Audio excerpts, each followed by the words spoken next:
He was more than just a nephew to me. He was like the son I never had.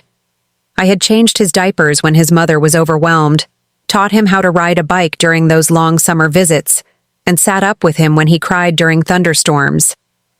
Life had dealt him a difficult hand, a chaotic home, absent parents, and years spent drifting between relatives who saw him more as a burden than a boy. So when he called me late one night, voice cracking with exhaustion and desperation, asking if he could come stay just for a while, there wasn't a trace of hesitation in my heart. My husband agreed. We both knew he needed stability, and we believed we could give it to him. Our home had always been open to family. That was our promise to each other from the start. No one in our bloodline would ever feel alone. When he arrived, something in me softened. He looked older than his years, lines around his eyes, a weight in his shoulders, but he was still that little boy who used to run barefoot in our backyard. I welcomed him in completely. We cleared out the guest room. I made sure he had fresh towels, warm meals, space to breathe. My daughter called him cousin, but to me he was more like a third child.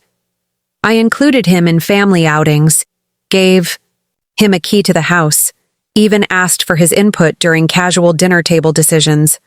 It felt like we were healing a part of him that had long been broken.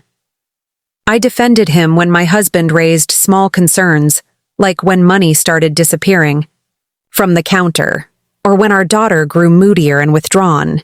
I brushed it all off as tension from adjusting to a fuller house.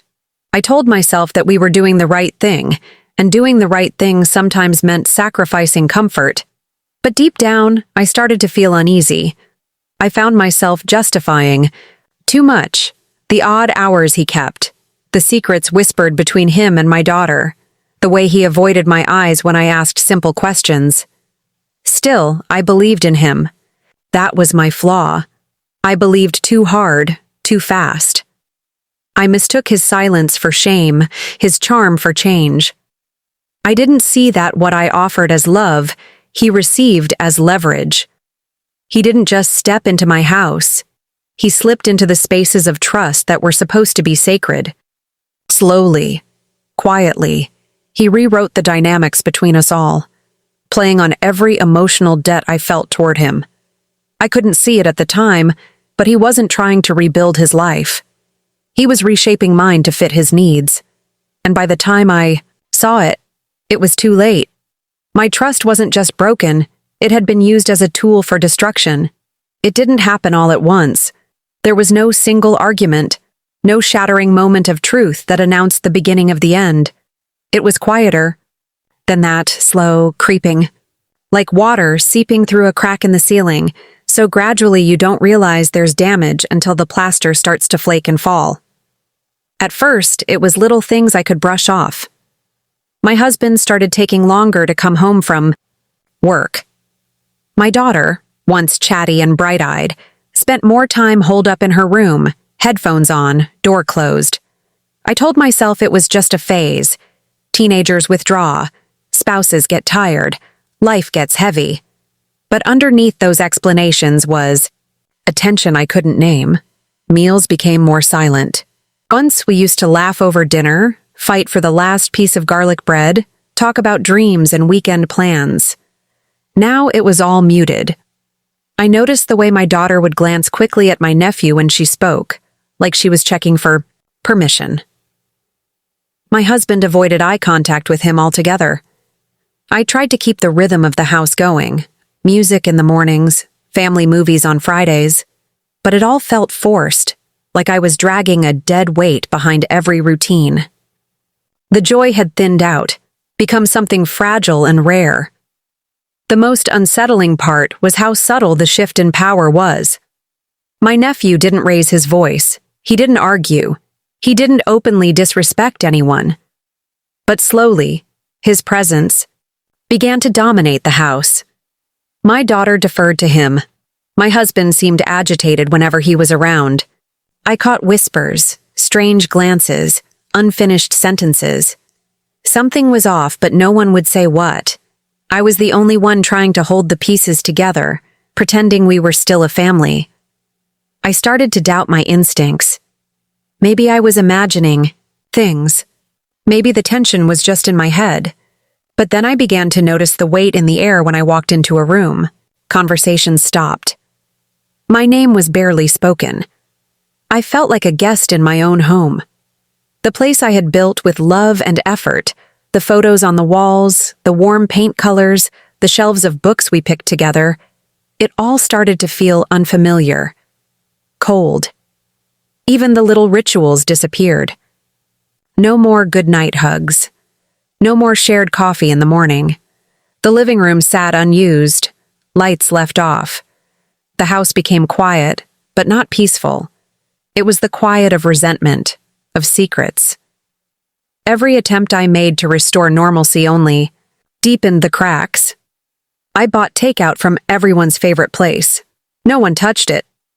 I planned a weekend getaway. No one wanted to go. I tried to really talk, but they gave me half smiles, vague words, a wall I couldn't scale. Whatever this was, it had started from the inside, and by the time I realized it, the damage was already living in every room. There are no words for the feeling of watching something fall apart in slow motion while everyone around you pretends it's fine. I held on as long as I could, held my breath, held my tongue, held hope like a thread between trembling fingers. But eventually, I had to let go, not because I wanted to, but because the silence was louder than any explanation they could have given me. I could no longer live in a house where I was constantly questioning my worth, my memory, my sanity. I stopped asking why they were pulling away and started asking why I kept letting it happen. When I finally asked him to leave, my nephew didn't argue. He just nodded, almost as if he had expected it, maybe even welcomed it. There was no shouting, no confrontation, just quiet resignation. He packed quickly. The duffel bag he arrived with seemed to hold more than clothes. It held the shadow of every word that had gone unsaid between us. He didn't say goodbye to anyone. He just walked out, and with him the air shifted. It didn't feel like closure. It felt like something had been stolen. In the days that followed, I kept expecting things to return to normal, but they didn't. My husband and I sat at opposite ends of the couch, a space between us where love used to live. My daughter barely spoke. There was no relief, just the hollow echo of something that used to feel like home. I didn't realize how much I had lost until the damage was done. Not just my trust, but the rhythm of my life. I began to see all the ways I had bent myself, made excuses, ignored instincts just to keep the peace. It wasn't just my home that had been destroyed. It was the version of myself who believed love alone could fix anything. I cried in the shower. I cried folding laundry. I cried during commercials and while stirring soup. Not always loudly, but in that deep, aching way that never quite spills over, just simmers quietly beneath your skin. The kind of sadness that makes you question whether you ever truly knew the people around you. I wasn't just grieving a betrayal. I was grieving the illusion I had lived under for so long. But slowly, something shifted. I started moving differently. I started listening to myself again, to the voice I had buried beneath the noise of everyone else's needs. I stopped waiting for apologies that would never come. I started journaling, walking in the mornings, cooking meals for myself. Small things. But they mattered. I still carry the weight of it all. I don't pretend it didn't happen. But I also don't let it define every room in my house anymore. I'm rebuilding, not just my home, but the boundaries, the clarity, and the self-respect I had allowed to slip through my fingers.